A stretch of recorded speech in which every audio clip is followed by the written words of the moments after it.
नालंदा विश्वविद्यालय प्राचीन भारत का सबसे महत्वपूर्ण और प्रतिष्ठित शिक्षा केंद्र था, जिसकी स्थापना 5वीं शताब्दी में गुप्त शासक कुमारगुप्त प्रथम द्वारा की गई थी।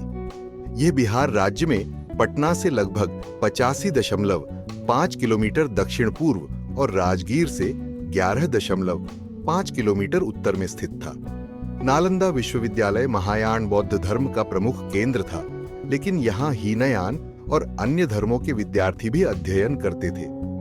इस विश्वविद्यालय ने 10,000 से अधिक छात्रों और 2,000 शिक्षकों को शिक्षा प्रदान की, जिससे यह उस समय का सबसे बड़ा आवासीय विश्वविद्यालय बन गया। नालंदा में शिक्षा का स्तर अत्यधिक ऊंचा था। यहाँ प्रवेश परीक्षा अत्यंत कठिन होती थी और केवल प्रतिभाशाली छात्र ही इसमें प्रवेश पा सकते थे। विश्वविद्यालय में वेद, वेदांत, व्याकरण, दर्शन, चिकित्सा, शल्य विद्या, ज्योतिष, योग शास्त्र और खगोल शास्त्र जैसे विविध विषय पढ़ाए जाते थे। महायान बौद्ध धर्म के प्रवर्तक नागार्जुन व सुबंधु, असंग और धर्म कीर्ति की रचनाओं का भी यहाँ सविस्तार अध्ययन होता था। शिक्षण के साथ ही यहाँ शास्त्रार्थ की भी परंपरा थी, जिससे छात्रों की तार्किक और बौद्धिक क्षमता का विकास होता था।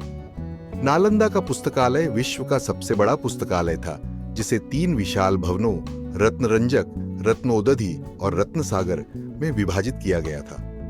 इस पुस्तकालय में 3 लाख से अधिक दुर्लभ पुस्तकों का संग्रह था, जिसमें धर्म, दर्शन, विज्ञान और कला से संबंधित ग्रंथ शामिल थे।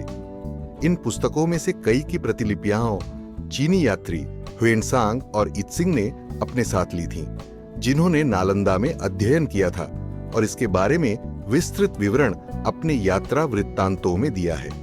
नालंदा विश्वविद्यालय का परिसर अत्यंत सुनियोजित और विस्तृत था। यह एक विशाल दीवार से घिरा हुआ था, जिसमें प्रवेश के लिए एक मुख्य द्वार था।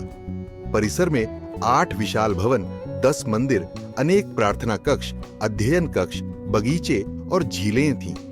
यहाँ के मठ और मंदिर अद्भुत स्थापत्य कला का नमूना थे, जिनमें भगवान बुद्ध की सुंदर मूर्तियां स्थापित थीं। परिसर में एक केंद्रीय विद्यालय था, जिसमें 7 बड़े कक्ष और 300 अन्य कमरे थे, जहां व्याख्यान होते थे। नालंदा के प्रशासन का प्रबंधन कुलपति द्वारा किया जाता था, जिन्हें भिक्षुओं द्वारा निर्वाचित किया जाता था। कुलपति के साथ 2 परामर्शदात्री समितियां थीं। एक शिक्षा और पाठ्यक्रम संबंधी कार्यों की देखरेख करती थी और दूसरी विश्वविद्यालय की आर्थिक व्यवस्था और प्रशासन का प्रबंधन करती थी।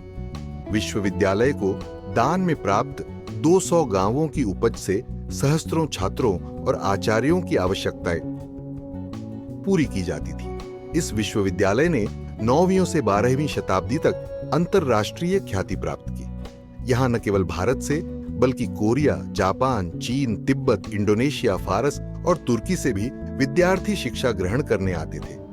नालंदा के शिक्षित स्नातक बौद्ध धर्म का प्रचार करते थे, जिससे विश्वविद्यालय की ख्याति और भी बढ़ती थी। हालांकि नालंदा का यह वैभव 13वीं शताब्दी तक पूरी तरह समाप्त हो गया। इसे सबसे पहले 13वीं शताब्दी तक पूरी तरह समाप्त हो गया।